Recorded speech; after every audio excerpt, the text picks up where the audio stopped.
Super Bomberman 2, the sequel to Super Bomberman. I feel like a lot of people know about this game more than the first one, at least in the States. You never really hear anybody talk about the first one, so I just feel like this one's more popular. It's an amazing game. Let's get into it.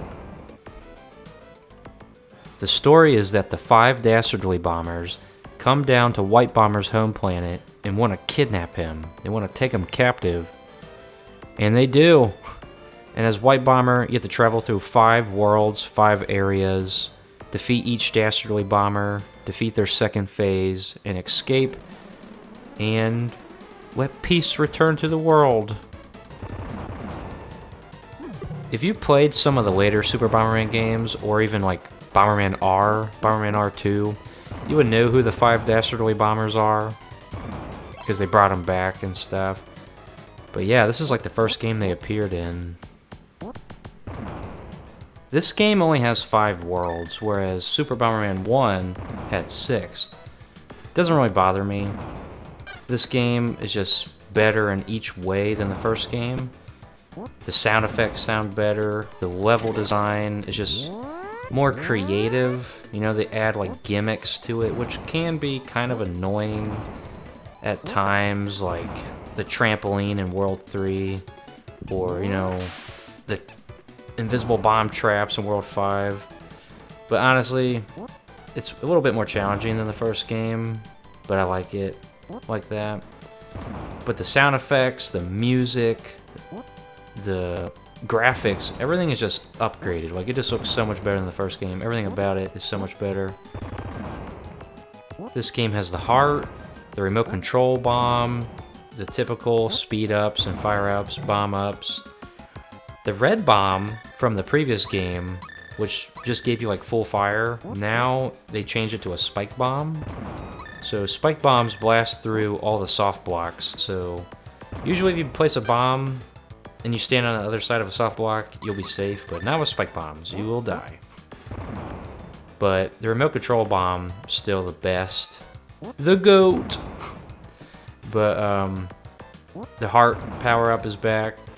I'm not sure if they stack, so if you grab like 3 of them, it's like, oh, you could take 3 hits. I'm not 1000% sure on that. But I grabbed like 5 of them, and I'm not sure if they stack or not, because I didn't get hit. But yeah, once you get to level 7 of each world, you'll fight one of the 5 dastardly bombers. The first phase isn't really hard, but it's kind of tricky. But honestly, there's like hearts in the boss room, so you're gonna be fine. The second phase is very similar to like the boss fights from the first Super Bomberman, and they get in like a giant mech, and you just destroy them. The second phase is so easy, especially compared to the first one. Even though the first one's not really hard, just a little tricky. Each world has like a gimmick to it, so I feel like they were trying to innovate a lot compared to Super Bomberman 1. World 1 has these magnets that attract bombs to them, and there's even like enemies that kind of like try to pull you towards them. World 2's got some fire traps you gotta watch out for. World 3's got these trampolines, and if you don't time them right, you can fall in the water and die, which is kind of annoying, but it's whatever. World 4, there's like enemies hidden inside of blocks, and that's not really that bad, but it's still a little, you know, it's a little surprise. And then World 5, there's like invisible landmine bombs everywhere on certain levels, and like, that's just kind of annoying. So I feel like maybe someone was like, oh, the first game was really, really easy, and then they're like, okay, we'll just make this one kind of like, it's not cheap, but it's just kind of like annoying to deal with, you know, especially like on World 5, you gotta be really, really careful. You gotta walk super slow.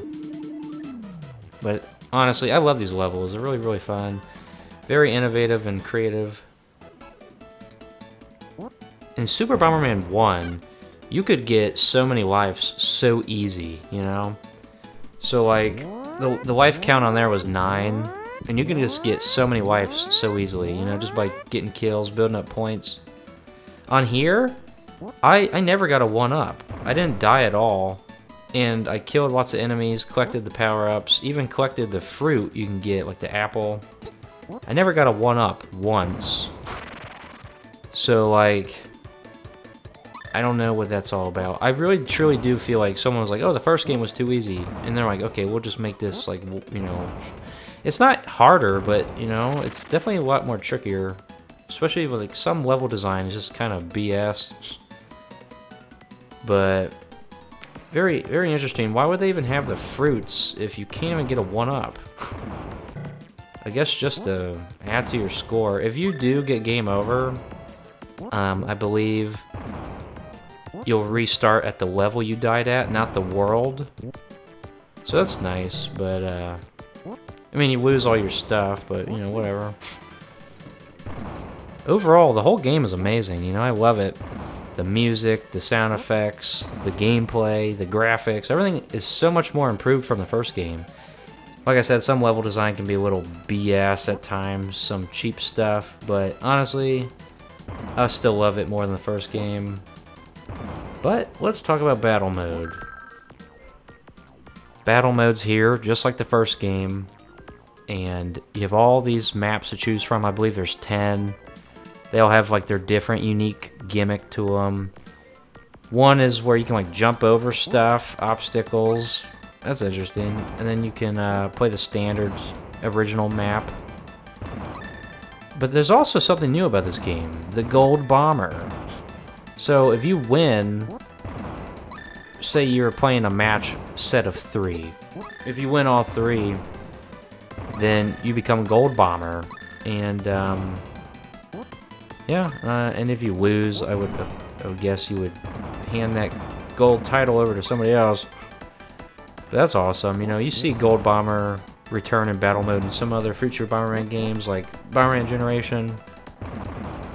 But what's also cool about this game is just a normal battle. Each bomber has like a colored bomb, so that's nice, just so you can like tell whose bomb is what, you know. That's really, really nice addition. I like that. There's also a roulette wheel once you win, which also other Bomberman games did, like Bomberman Generation did PK Bomber.